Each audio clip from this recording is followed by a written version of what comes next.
So ఇక్కడ కనిపిస్తుంది, ఇక్కడ చూడొచ్చు మీరు. బాగా 1994లోనే ఆయన జనరల్ సెక్రటరీగా చేశారనమాట కాంగ్రెస్కి.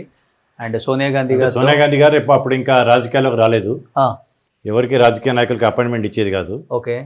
నేను రాజీవ్ గాంధీ ఫౌండేషన్లో కూడా కొంచెం కీలకంగా ఉండేవాడిని కాబట్టి రాజీవ్ గాంధీ గారి ఫ్రెండ్ ఆయన పిఎస్ జార్జి గారి ద్వారా ఆ టైంలో నాకు సోనియా గాంధీ గారు అడిగినమంటే అపాయింట్మెంట్ ఇచ్చేది. ఓకే.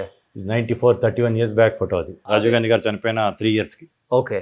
సో చెప్పాలంటే మరి ముఖ్యమంత్రుల కన్నా మీరే ఎక్కువ పవర్ఫుల్ అనమాట ఆ కుటుంబానికి దగ్గరే. Okay okay. రాహుల్ గారికైనా, ప్రియాంక గారికైనా, సోనియా గారికైనా అంటే యాక్సెస్ ఉంటుంది కదా మీకు? యాక్సెస్ ఉంది, same access is continuing.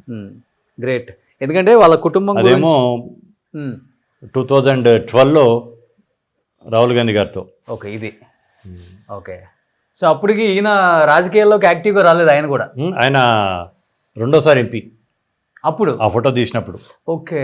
2004లో first time MP అయ్యారు, 2009లో సెకండ్ టైం ఎంపీ అయిన టైంలో నేను ఆయన్ని కలవడం జరిగింది. అంటే ఇప్పుడు 94లోకి అసలు ఆయన రాజకీయాల్లోకి రాలేదు. ఈమె కూడా రాలేదు.